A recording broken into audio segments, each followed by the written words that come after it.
Electricity বিলৰ ক্ষেত্ৰত আপোনালোকক আজি কৈছোঁ যে আমাৰ কোনো ধৰণৰ ইলেক্ট্ৰিচিটি বিলৰ বিদ্যুতৰ মাচুল কোনো ধৰণৰে বৃদ্ধি নহয়।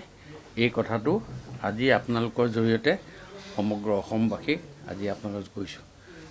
কাৰণ আমাৰ এতিয়া মুখ্যমন্ত্ৰী মহোদয়ে আমাক কৈছে যে আমাৰ বিদ্যুতৰ ৰাহি হৈছে আৰু আগন্তুক দিনত আমি বিদ্যুতৰ বিষয় লৈ আমি বিভিন্ন ধৰণে চিন্তা চৰ্চা কৰিছোঁ, কেনেকৈ আমাৰ উৎপাদন বৃদ্ধি কৰিব পৰা যায় আৰু বিভিন্ন আমাৰ আঁচনিৰ জৰিয়তে আমি কৰাৰ কথা ব্যৱস্থা কৰা হৈছে। আৰু আজিৰ ডেটত বিদ্যুৎ বৃদ্ধি কৰাৰ ক্ষেত্ৰত আমাৰ আজিৰ ডেটত কোনো প্ৰাসংগিকতা আছে বুলি মই নাভাবোঁ। তেনেকুৱা কোনো প্ৰস্তাৱ একো এতিয়ালৈকে হোৱা নাই, কাৰণ মাননীয় মুখ্যমন্ত্ৰী মহোদয় এতিয়া বৰ্তমান বাহিৰত আছে আৰু এই বিষয়টোলৈ আমাৰ তেনেকুৱা ধৰণৰ কোনো চৰ্চা এতিয়ালৈকে হোৱা নাই। আৰু ভৱিষ্যতে যদি হয় আপোনালোকে গম পাবই নিশ্চয় এইটো কথা, কিন্তু এইটো কথা এতিয়ালৈকে তেনেকুৱা ধৰণৰ কোনো কথা অহা নাই। কিন্তু নিয়মৰ আগৰ যিকেইটা পৰামৰ্শ তেওঁলোকৰ যিকেইটা ৰেকমেণ্ডেশ্যন সেইখিনি আপোনালোকৰ হাততো দিছে, যিটো এখন চৰকাৰী কমিটি। তেনেকুৱা যদি আঁচনি ইণ্টাৰ অফিচিয়েল কিবা যদি আঁচনি কাৰোবাক কিবা দিছে ৰেকমেণ্ডেশ্যন পৰামৰ্শ নহয়, সেইটোৱে কৈছোঁ। সেইটো ইণ্টাৰ অফিচিয়েল যদি ভিতৰত যদি কিবা পৰামৰ্শ কিবা আছে সেইটো বিষয় লৈ আমি চাই ল'ম বা জানি ল'ম। কিন্তু কথাটো হ'ল কি, আজিৰ ডেটলৈকে তেনেকুৱা ধৰণৰ কোনো আমাৰ সভা সমিতি বা কৰা কটাত বৃদ্ধি কৰা, বিদ্যুৎ মাচুল বৃদ্ধি কৰা বা বিদ্যুৎ মাচুলৰ ওপৰত কোনো ধৰণৰ ক্ৰিয়া প্ৰক্ৰিয়াৰ ওপৰতো কোনো ধৰণৰ আলোচনা হোৱা নাই। মই শক্তিমন্ত্ৰী হিচাপে আজি আপোনালোকক আজি অৱগত কৰাব খুজিছোঁ, এনেকুৱা ধৰণৰ কোনো ব্যৱস্থা হোৱা নাই আৰু বিদ্যুৎ মাচুল বৃদ্ধি হোৱাৰ ক্ষেত্ৰতো কোনো ধৰণৰ ব্যৱস্থা নাই হোৱা। এইটো কথা অতি গুৰুত্ব সহকাৰে আজি আপোনালোকৰ জৰিয়তে অসমবাসী ৰাইজক জনাইছোঁ। মই সেই কথাটোৱে আপোনালোকক কৈছোঁ যে এই বিষয়টোলৈ কোনো ধৰণৰ আলোচনা একো হোৱাই নাই। সেইকাৰণে মই আপোনালোকক এই বিষয়টোলৈ আৰু বিশেষ অৱগত কৰাব নোৱাৰিম, এইটো কাৰণে যিহেতু কোনো ধৰণৰ আলোচনা হোৱাই নাই।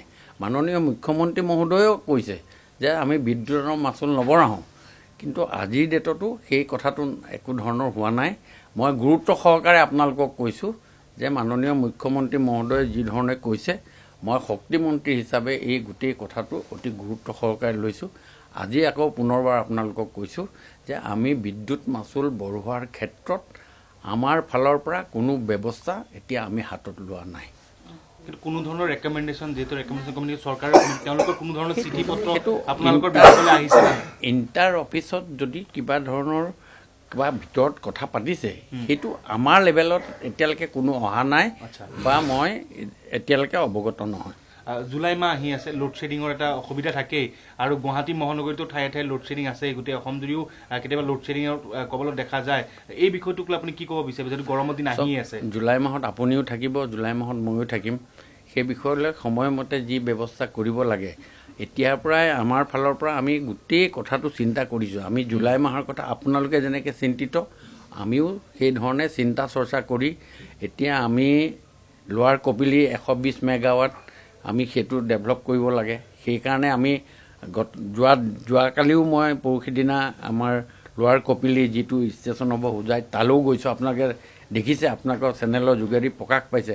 আমি যুদ্ধকালীনভাৱে আমি গোটেই কামখিনি কৰাৰ ব্যৱস্থা কৰিছোঁ। আজি আমি ছ'লাৰ লাইটৰ জৰিয়তে আমি কিমানখিনি ডেভেলপ কৰিব পাৰোঁ, যিটো আগত আমাৰ প্ৰত্যাহ্বান আহিব পাৰে তাৰ সন্মুখীন হৈ আমি কাম কৰাৰ কাৰণে যৎ পৰোনাস্তি চেষ্টা আমাৰ বিভাগৰ ফালৰ পৰা মই নিজে আৰু মাননীয় মুখ্যমন্ত্ৰী মহোদয়ৰ উপদেশ আমি গ্ৰহণ কৰি আমি আগবাঢ়ি গৈ আছোঁ। মই এটা কওঁ, স্মাৰ্ট মিটাৰ নহয়, এইটো এটা চেনচিটিভ মিটাৰ।